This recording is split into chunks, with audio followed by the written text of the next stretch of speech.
by the Montana Television Network. Montana This Morning continues on Montana's News Leader. President Trump says it's time to get back to work after celebrating Christmas in Florida. I'm Wendy Gillette in New York. I'll tell you more about what he has planned. That's right. The Christmas holiday is all wrapped up. Back to work they go after a nice little vacation in Palm Beach, Florida. Among the items on the president's agenda, officially inviting one of his world leader counterparts to the U.S. and rolling out the red carpet. Yeah, it turns out the last president not to do so in his first year of office was President Calvin Coolidge back in the 1920s. CBS's Wendy Gillette explains. President Trump and his family continue their holiday break at Mar-a-Lago in Florida. Yesterday, the president and first lady tweeted a Christmas video greeting a day after Mr. Trump claimed credit on social media for bringing back the expression Merry Christmas. President Trump spent part of his Christmas Eve attacking FBI Deputy Director Andrew McCabe, who had a major role in the Hillary Clinton email investigation. Much of the nation is bracing for an Arctic blast this week. That's after more than a dozen states woke up to a white Christmas yesterday. There were blizzard conditions in parts of New England. Thousands of flights coast to coast were canceled or delayed. And firefighters in Southern California are still working to contain the largest wildfire in state history. The Thomas Fire, which ignited earlier this month, has burned hundreds of thousands of acres and destroyed more than 1,000 structures. Almost 1,600 firefighters spent their Christmas helping to battle the blaze. Those are some of the day's top stories. I'm Tom Foti, CBS News, Washington. Again, 6:31 here on this Tuesday, day after Christmas. The whole gang together, and we're going to stay inside for a while, Matt. You are. I'm going outside in just under 10 minutes. I'll sip my coffee for you. Good for you. Yeah. You are. You're going to the patio. That's Yeah. right. That's right. Well, we'll keep your seat warm for you in here, Matt. All right. How cold is it out there right now? It's cold. Yep. 6 below in Belgrade back. this morning. All Yeah, right. well, yeah, you like that. Temperatures back into the teens this afternoon. That's 16 above in West Yellowstone, 6 below in Belgrade. I know. I love Montana. Dogs and cats living together, mass hysteria. Temperatures back into the teens for the afternoon. I think that we could see a few areas warming up even more. We could see 30s by the end of the week. Holy cow. Yeah, we'll talk about that, of course, coming up in just a few minutes. Thank you, Matt. Now 6:32 on this Tuesday. Pope Francis' Christmas Day message, 2 notes to the world. His message included a call to protect minority groups in Myanmar and a prayer for a 2-state solution to the Israeli-Palestinian conflict. John Allen has more from Rome. From the beginning, Pope Francis has understood himself to be a peace pope, someone who tries to bring healing to the world's most troubled situations of heartache and conflict. And that's very much what we saw from him again this Christmas Day, in a fairly hard-hitting Christmas message.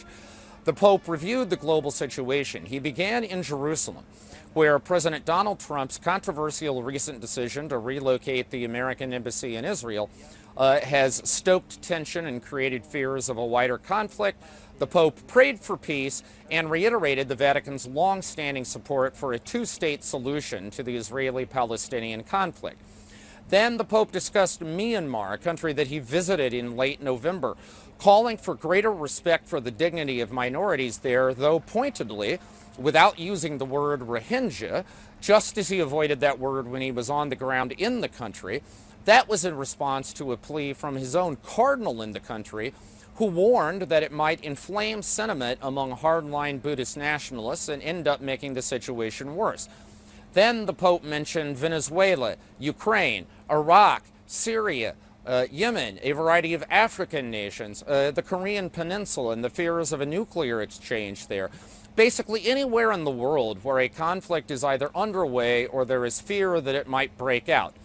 In effect, if you wanted a preview of coming attractions for the Pope's political and diplomatic agenda in 2018, that's what we got this Christmas Day in Rome. In other news this morning, an Air Force service member returned home to Billings last night after being deployed in Germany for the last 3 years. Q2's Dustin Kleeman was at the airport where family, friends, and onlookers gave the Northern Cheyenne man a hero's welcome. A hero is home. 24 years, 4 tours. Air Force Master Sergeant Eugene Fisher Jr. received the traditional ceremony of a warrior returning from the battlefield. the pride that was inside of me. It's a great honor to have this many people in the tribe come out and recognize the great work that I did for 24 years. Fisher's part of a long line of veterans within his family and the Northern Cheyenne tribe. I always say it's in our blood. We just wanted the people to know that our long history of serving our country, it goes way back. Those who also arrived home on the same flight looked on as the tribe performed the ceremony. To bless his spirit, welcome his spirit back into society. When our warriors go into combat, they're not the same when they come home. And in order for them to be able to coexist, we welcome not only the soldier, but also their spirit. And now to see, I mean, the public is always out there. And whenever I got this hat on I'm wearing, or I have one that says Vietnam Vet, it surprises me how many people come up and say thank you for your service. And it makes you feel good. Family and friends, who some know Fisher as his nickname Taters, lined up to thank him for his sacrifice. A sacrifice that the Northern Cheyenne tribe and younger generations That's your uncle. won't forget. We're a lot of warriors in the Northern Cheyenne, and for them to come in and support me for the 24 years that I supported this nation, it's a great honor. In Billings, I'm Dustin Kleeman, MTN News. American Indians serve in their country's armed forces in greater numbers per capita than any other ethnic group. For over 200 years, they've served with distinction in every major conflict. Great story. And from all of us at Montana this morning, welcome home. Welcome Job home. well done. We're going to shift gears just a bit. Instead of staying home for the holidays, some people like to head out on vacation. MTN's Caitlin Corbett caught up with a few adventuresome travelers as they spent their Christmas in Big Sky. Well, it's Christmas Day, and while many businesses actually shut down, here at Big Sky, everything is up and running. I talked to a few people from far and wide about why they chose to come to Montana to spend their Christmas on the slopes.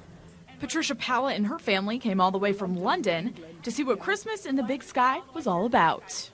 Well, my son-in-law, their dad, loves skiing, and he wanted to come here, and my daughter as well. So, yes, they came. I don't ski at all, but I just come for the adventure. I've been dog sleighing and sledging and everything, so really nice. Do you think you'll come back? I hope so, yes, I hope so. And for Barry, who's been working in the Big Sky almost every Christmas for the past 15 years, it's the atmosphere that makes working on a holiday so enjoyable. It's nice to be around the people, see them coming from all sorts of different walks of life, areas, and other than that, it's just it's nice to be able to help people out and put a smile on their face when they go out and have a fun day skiing and come back, and super excited. For one family from Destin, Florida, their first Christmas in Montana has been the best one yet. We asked our daughter what she wanted for Christmas, and like 6 months ago, and she said she wanted to see snow. But their daughter Marlena got a lot more than just her first snowfall on this family vacation when her boyfriend proposed to her. So he's just like looking at me, and then I go to walk off and he calls my name. I turn around and he's down on one knee, and he was like, "Will you marry me?" So we got engaged yesterday. And so would you say this is probably your best Christmas? Yes, by far. It was this is the most beautiful place I've ever been. Everywhere we go, it is so beautiful. So I couldn't have picked a better spot to get proposed to. No matter where they call home, it seems as though it was a very Merry Christmas in the Treasure State. It's just fairy tale. I can't believe I'm here, and it's beautiful. And I'm going to take back some lovely memories. Merry Christmas, everybody, and Happy New Year. In Big Sky, Caitlin Corbett, MTN News. That's just awesome. It does pick up now that the holiday season is in full swing. So folks will be out there. So if you're planning to head out, give yourself a little extra time. Traffic's going to be up and all of that gals getting engaged. That's a big deal. That's a fun story. That's awesome. He turned around and said, "Will you marry me?" Yep. We have to take a quick break, but stay with us. Coming up next on Montana This Morning, it's your Montana Made Product of the Week. In a moment, we head to Great Falls, where for the past 3 decades, Americans brace for frigid temperatures. How this post-Christmas blast can impact your travel plans. Plus, CNET's Dan Ackerman on the biggest tech winners of the year, what to look forward to in 2018. See you at 7.